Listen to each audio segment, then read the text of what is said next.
Hello and welcome to my today's video of the series Lessons of War, in which I speak about everything that I have learned from the beginning of the full-scale invasion since Russia invaded Ukraine 3 years ago. My today's video is going to be about an ability and a skill and the necessity to perceive reality for what it actually is. It is something pretty obvious, but at the same time very hard to do. I think I did my first steps toward it at the very beginning of the full-scale war. I remember in the first days when Russians invaded Ukraine and there were troops coming from different directions and they were killing people, they were killing civilians, they were killing militaries, and it was a complete change in the perception of the reality, because at that time it seemed like something very impossible that it could happen. My people started to call Russian troops orcs, because like the same way that there were these Sauron troops in The Lord of the Rings, because it was really hard to imagine that these are actual people. It was really hard to imagine that actual people like us, they looked like us, could come to us to kill us for nothing. And I remember one of the first times when I thought about the need to perceive reality for what it is, I thought, wait, but actually these are people. They too are people. People can be like this. But generally, I would say that at that time, all this shock and all this pain from invasion, they were partially, at least, because we believed, and I believed, that there was certain structure of the world which appeared to be not true. I thought that there was some security architecture in the Europe. I thought that there was some logic to how we operate on the international level. I thought that there was some law. I thought that it was impossible and it appeared to be possible. And in Ukraine there is a saying which could be roughly translated as pink glasses break into the inside, meaning that whenever you have some illusions, when these illusions fall apart, they will immediately hurt you. They will inevitably hurt you. And this was what happened to me in the first days of the full-scale war. I realized that my understanding of the world was false. Not because the world was different, but because the world was always like that. We just tricked ourselves into believing that we were safe. And it was not the case. So ever since then, I don't remember if I made this conscious decision or if it was just some unconscious desire for this to never happen again to me, but I started to be very meticulous and very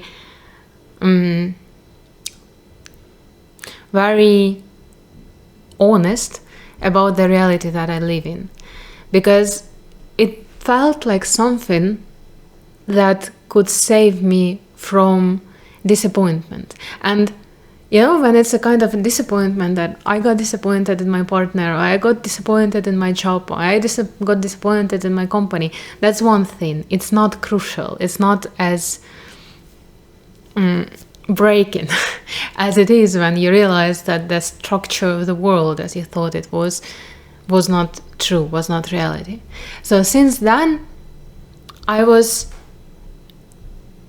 like, it was my goal, it was my task to actually see the world, actually see the people, actually see situations, my relationships, my work, and so on for what it actually is. Because I have learned my lesson, and it was the lesson that I learned in the first months of the war, that pink glasses break into the inside, that any illusion that I have will reveal itself and hurt me. So I need to reveal it before it reveals itself. And with the current of time, I think I have developed certain rules of how I perceive reality, of how I work with the situation that come my way. And these rules saved me a lot of energy and a lot of emotions. And these rules are the following. The first rule is that everything always has the reason. So whatever is happening, whatever the situation is, it is logical. There is a reason why situation is like this. A lot of people perceive war, and a lot of people perceive everything that happens to them, illness, betrayal, cheating, anything, as something that just happens. It just happens out of nowhere, but it's never the case. In this world, everything happens for a reason, and there is a reason why everything happens. And whenever I feel like there is no reason, that something just happened to me out of nowhere, it means that I don't look attentively enough. And this is the way that I perceive my reality. Whenever something happens, I put myself in a state of mind when I'm like, what has happened was inevitable. And the fact that it is surprising for me is only because I wasn't paying attention. I wasn't looking attentively enough. I wanted to hide something from myself. So whenever something happens now, I look at the situation, look at the precondition, look at everything that was happening in the background until I'm like, oh, so it couldn't be any other way. And I understand that a lot of people can say a lot of things to me about that there are things that are actually out of nowhere and they break people's lives. And I understand that. And if something like that happened to you, I'm really sorry. I'm not saying that you have to stick to the same rule. I'm saying that I perceive my reality this way. And what it helps, how it helps to be attentive. It helps to know where to look, to see what is going to happen. Because when you perceive reality like this, you start being able to learn the reasons and consequences. You start being able to predict the future, basically. There is another saying which I have heard about from many intelligent people, that whatever will be already is. And it is true as well. Like, whatever is going to happen already has its signs. Nothing happens out of nowhere. It is also always a tendency, which is growing and growing and growing and growing until it materializes, until it embodies, until it becomes real in the real material world. But there are always steps that lead towards it. And we are missing all the steps because we don't want to see it, because we have learned that the world is supposed to be good. That in the future there are only good things. We consciously think that in the future there are only the good things for us. Well, subconsciously we understand that there are a lot of bad things that are waiting for us as well. So it leads us to my second rule, and the second rule is, or the second principle, is that there will always be good and bad in the world. There will always be light and the darkness. There will always be the good and the evil. And the task is not to conquer the evil. The task is to be strong enough to overcome it whenever it comes for you. The task is to be able to protect yourself from the evil and protect those who you want to protect from the evil whenever it comes for you. And it is a very important shift in perception as well, because I remember, again, maybe now it seems obvious, but I remember when I was a child and when I was a teenager, I was growing thinking that it was always like that. In the future, everything will be good. That I will go to the university, then I will find a job, then I will find a boyfriend, then I will get married, that everything will be all right. But it's not the case, because in this reality, in this world, we face a lot of different things. We face war, we face illness, we face death, and there is always the same amount of good and bad in our life, but more or less same amount. So this understanding of that there will always be good and the bad, it kind of saves from disappointment as well, because now I know that it's not that my life has to be good all the time. It's that I have to be strong enough, and I have to be able, and I have to be assertive enough to go through bad things as well, to go through bad periods, to go through bad relationships, to go through war, to go through whatever happens to me. Because that is what the world is. It is both good and bad. And one more thing that I have learned during this time is that people are irrational, and the world is irrational. Because rationality and like intelligence and logics, it is only one part of the reality, while most of it is different. Most of it is energy. Most of it is let's say energy, but also there are a lot of things which are hidden in people's psychics, and this thing rules the person. So when I see that someone is irrational, it's okay. It's totally normal to be irrational. It's totally normal to be irrational for me, and all of the tendencies, most of the tendencies are irrational, because the world is not ruled by the intelligence. The world is ruled by the energy, and the energies are different. Intelligence really tends to cross out the things which are perceived as irrational, like emotions, like darkness of a person, like the shadows, like everything that we think should not exist, but it still exists. And the thing is that more often than not, people will be irrational, and the tendencies inside the countries will be irrational, and the tendencies in the world will be irrational, because that's just what it is. And it also helps a lot, because if you want to influence the world, if you want to influence certain tendencies in the life of your countries, of your communities, but first of all, in your own life, you need to be able to understand that most of the forces behind all of these things are not rational, including your own life, including yourself. So you need to be able to deal with irrational things as well. You need to be able to feel them, to understand them in the way, or even though it's not possible to understand them, you can only feel them.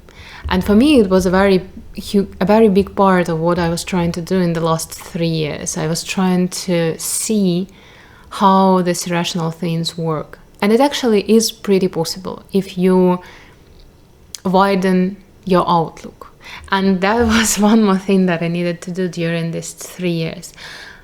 I needed to come from, rational scientific outlook, somewhat rational scientific outlook, to the outlook which is able to include different outlooks, like artistic outlook and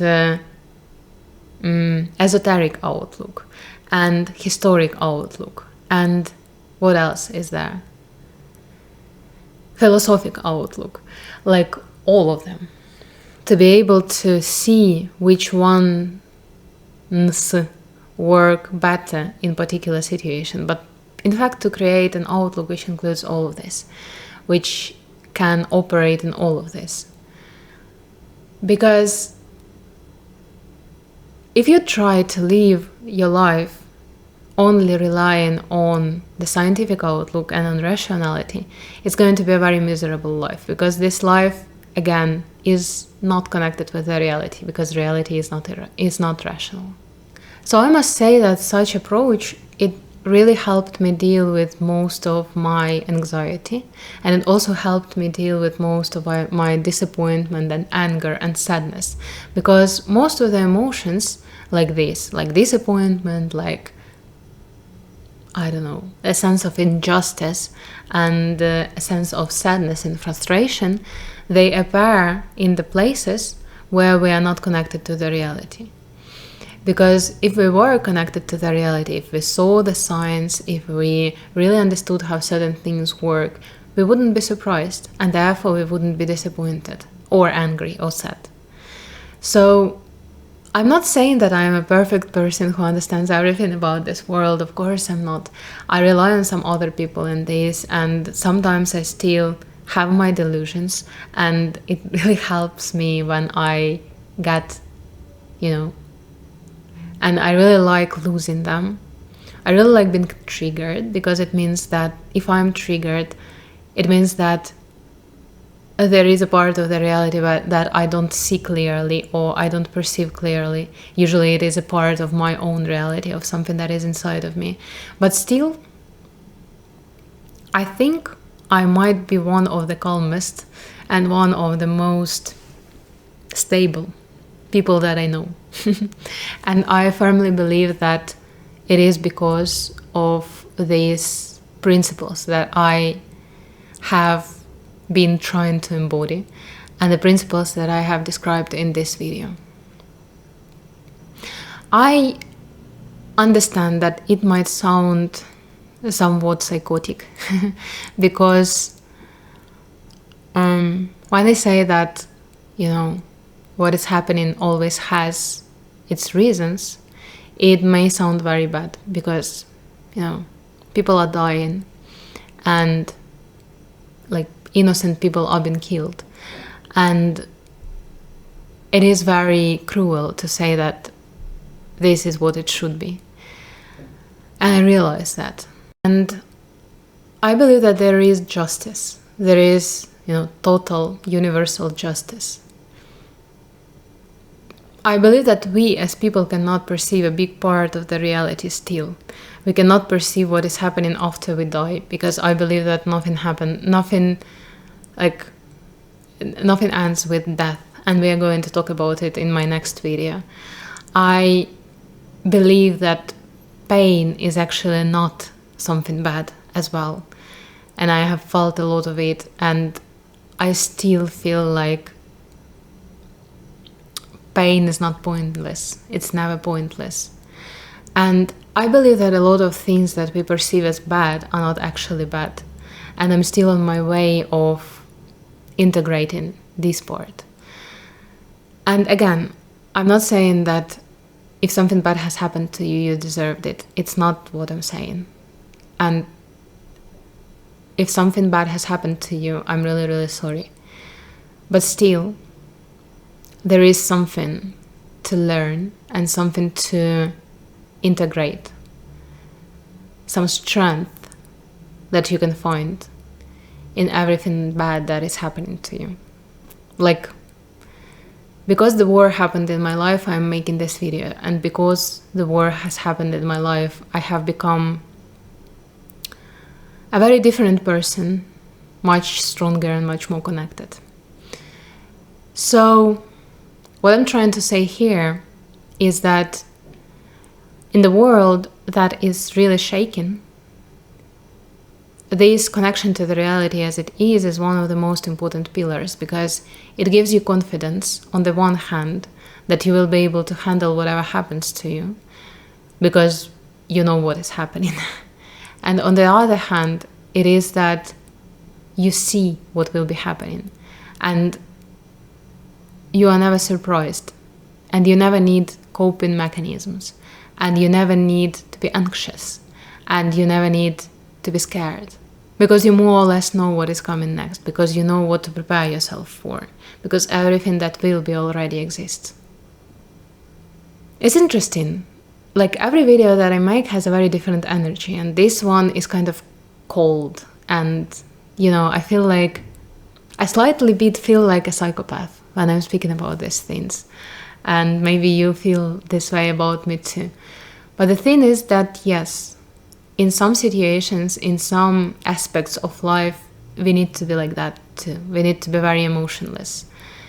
Not in the meaning that we suppress our emotions, but in the meaning that we clear them out completely. It's as if there is nothing happening inside. This is how I feel when speaking about this one. This is how I feel about this video. And I know that it might be weird and scary, but I believe that probably this is what this video should be like. maybe I don't understand something about what it should be.